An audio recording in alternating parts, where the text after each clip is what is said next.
आप देख रहे हैं श्रेय टीवी, आवाज आपकी, खबर हमारी। नमस्कार, मैं हूं ममता सिंह। आप देख रहे हैं श्रेय टीवी, आवाज आपकी, खबर हमारी। तो चलिए शुरुआत करेंगे आज से जुड़ी हुई खास, बड़ी और विशेष खबरों से। किशोरी की प्रेस वार्ता के बाद पुलिस अधीक्षक विवेक सिंह का बयान। पुलिस अधीक्षक का कहना, किशोरी का बयान अहम बिंदु और साक्ष्य नहीं बन रहा मेल। संजय गांधी अस्पताल परिसर में किशोरी से कथित गैंगरेप मामला।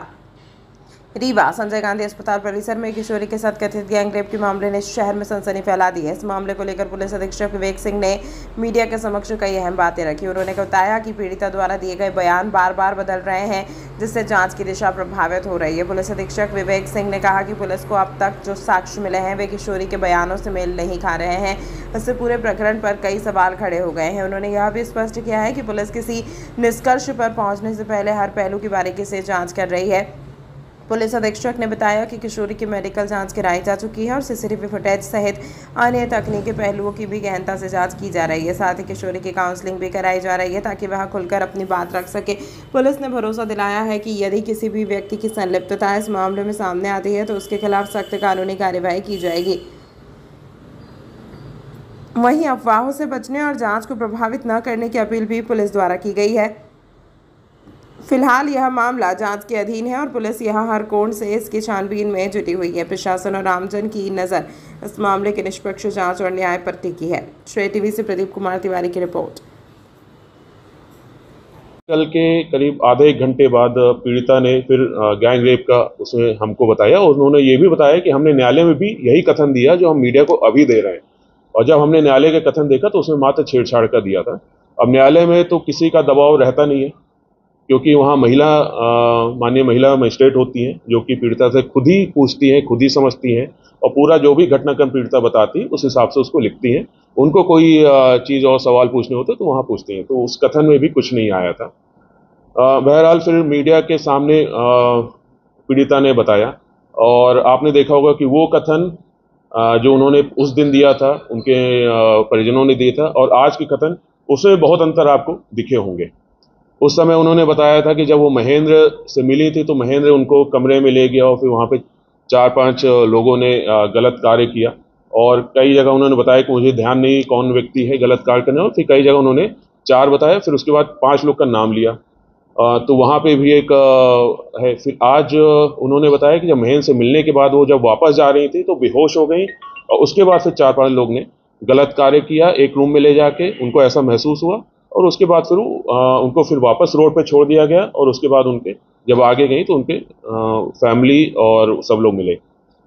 अब आपको ये भी बताना चाहूँगा कि जो टोटल हमारे पास, क्योंकि ये एविडेंस बहुत अच्छे हैं, पूरा जो वार्ड से लेके जो पूरा जहाँ पे पीड़िता गई हैं, ये पूरा एक रिहायशी हॉस्पिटल या कमर्शियल एरिया है, तो हर जगह कैमराज और सीसीटीवी हमारे पास थे। हम निष्ठा की वजह से उन सबको नहीं प्रदर्शित कर सकते, वो सारी चीज़ नहीं कर सकते, लेकिन आपको एक छोटा सा आंकड़ा ये बताना चाहूँगा कि टोटल जो पीड़िता है उसने वार्ड से लेके और जो मंदिर है जहाँ पे बेहोश हुई थी वो करीब 2.9 किलोमीटर है एक, और वो जो है करीब 1:12 पे रात को वार्ड से निकली है और 1:41 पे उस मंदिर के पास बेहोश हुई हैं। तो आप बताएंगे कि करीब 28-29 मिनट होता है। एक नॉर्मल आदमी जो होता है वो आधे घंटे में 3 किलोमीटर चलता है, अगर ठीक ठाक स्पीड से चल रहा है। अगर बहुत स्लो नहीं चल रहा तो ठीक ठाक स्पीड से 6 किलोमीटर वो चल लेता है, और ये भी उसी हिसाब से 2.8 किलोमीटर इन्होंने कितने मिनट में किया आप बताइए? 21 और 29 मिनट्स में इन्होंने 2.8 किलोमीटर किया। तो कहीं से भी बीच में जाके रूम में ले जाके गैंग रेप होना, वापस उस रोड पे छोड़ना, ये कहीं से भी टेक्निकली लॉजिकली संभव नहीं है। फिर भी हमने पीड़िता का हमने कल भी एक पूरा कथन लिया है, उसमें वही जो आज उन्होंने अपने प्रेस कॉन्फ्रेंस में बताया वैसे ही कुछ बिंदु उसमें बताए, उसको भी हम जांच में रखते हैं। और हम प्रयास ये कर रहे हैं कि पीड़िता को हम जो भी उसके साथ अगर जो गलत हुआ उसको हम न्याय दिला पाएँ। जो मेडिकल में वो FSL की स्लाइड्स जब हुई है उसको भी हम क्योंकि अभी तक उसमें धारा ही नहीं जुड़ी है, लेकिन हमने उसको फिर भी हमने FSL लैब भेजा है कि बाय चांस हमको कुछ भी एविडेंस उसमें मिलते हैं तो हम उसमें सुसंगत धाराएं उसमें बढ़ाएंगे। इसके साथ साथ जो पीड़िता है उसकी माँ ने भी, आपने देखा होगा कथन दिए थे, तो उसमें माँ ने भी बोला था कि नहीं, कोई दबाव पुलिस ने नहीं बनाया।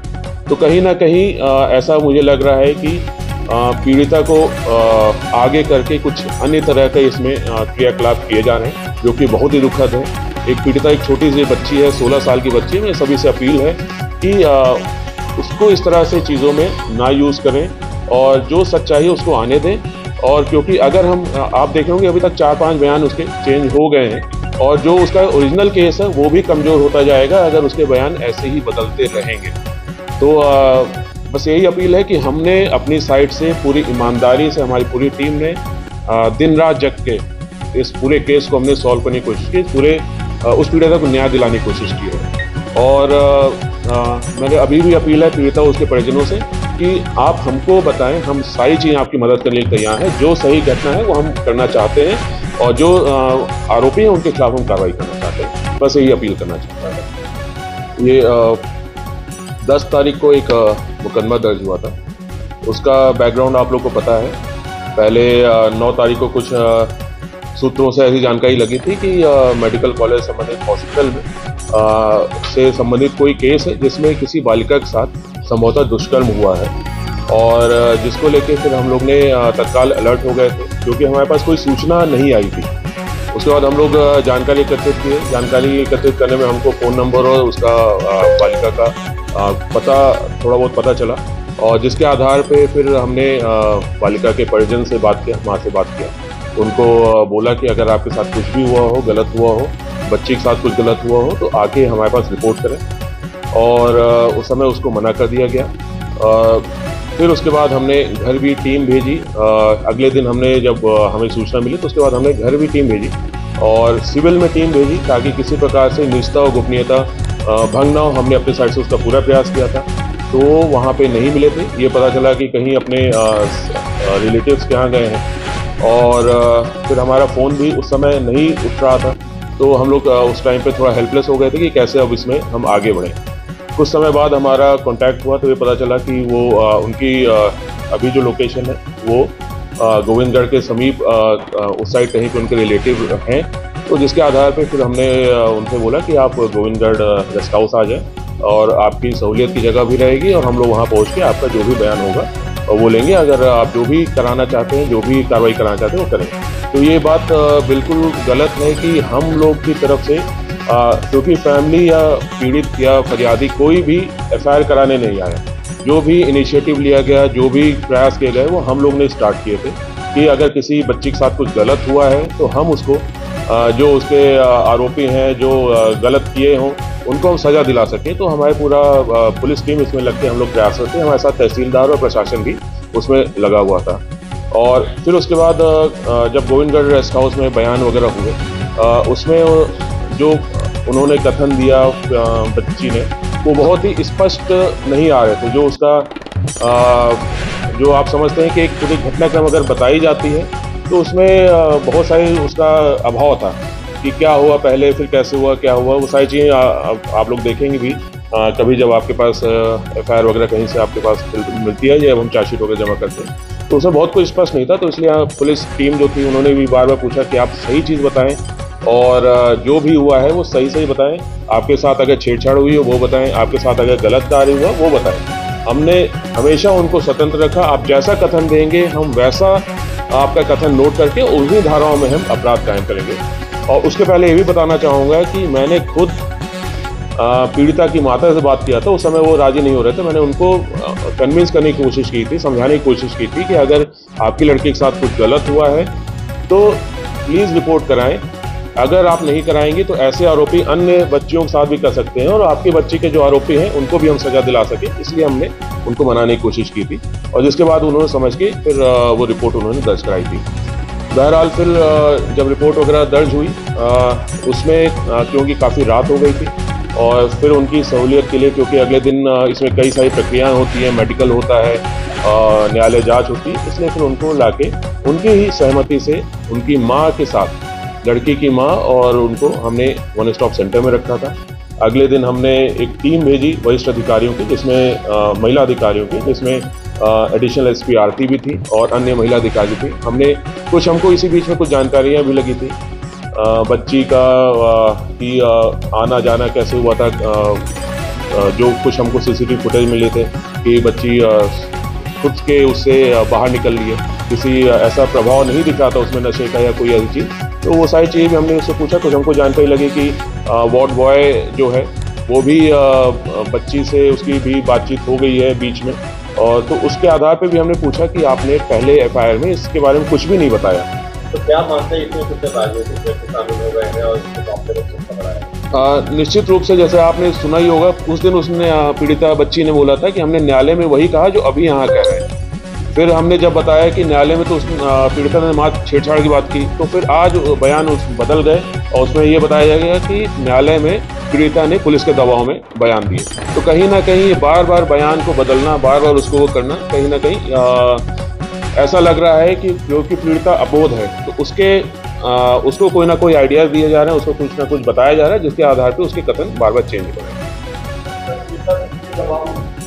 अब ये कहना मुश्किल है, लेकिन संभव तो लग ही रहा है जिस प्रकार से बयान लगातार बदल रहे हैं। अगर कोई एक घटना कंसिस्टेंट होता है, एक ही चीज़ बताता है, तो समझ में आता है कि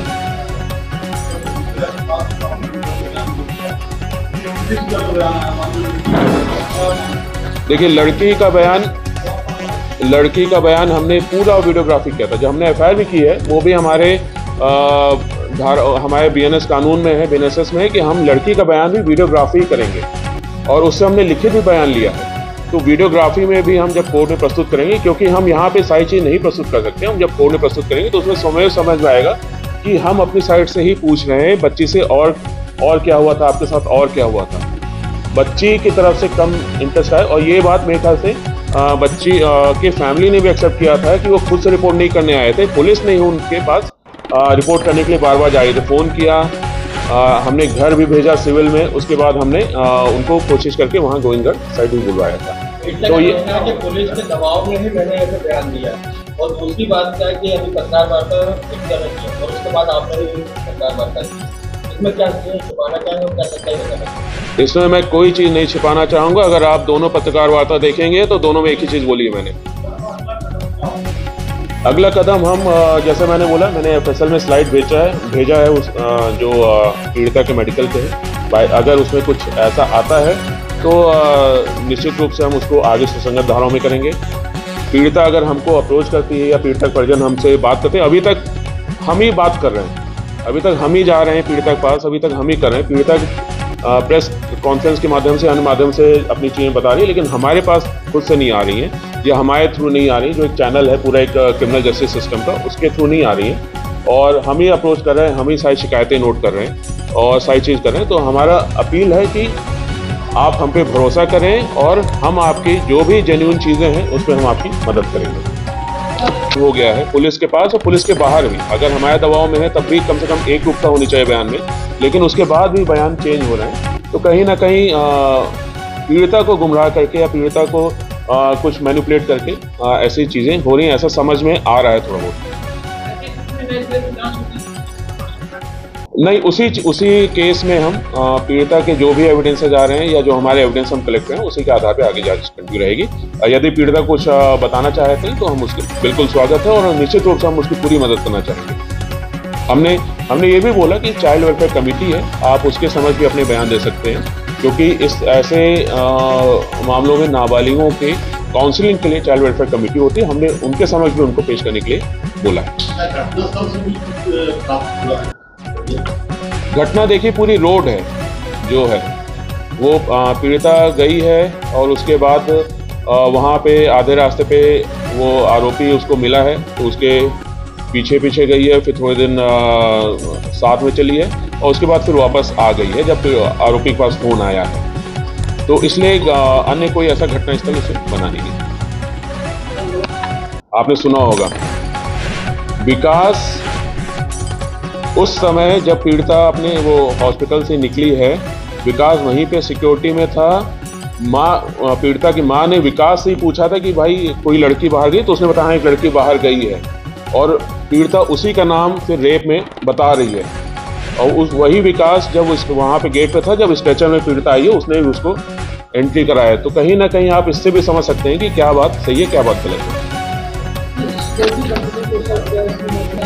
ये लगातार हम लोग अस्पताल प्रशासन से उसमें रहते हैं और बीच बीच में उनको हम लिख के भी देते हैं कि जितने भी उनके यहाँ ज्वाइन करेंगे लोग उनके चलित सत्यापन कराते हैं। बीच बीच में हमको सारी लिस्ट भी देते हैं जो भी उनके यहाँ सिक्योरिटी में है या जो भी उनके यहाँ संविदा में है, उन सब के हमको लिस्ट देते हैं जिसका हम लगातार सत्यापन भी करते रहते हैं।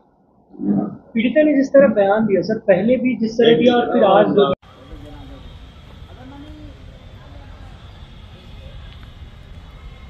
माने तो ये लेके आवा, बोलो लेके आवा।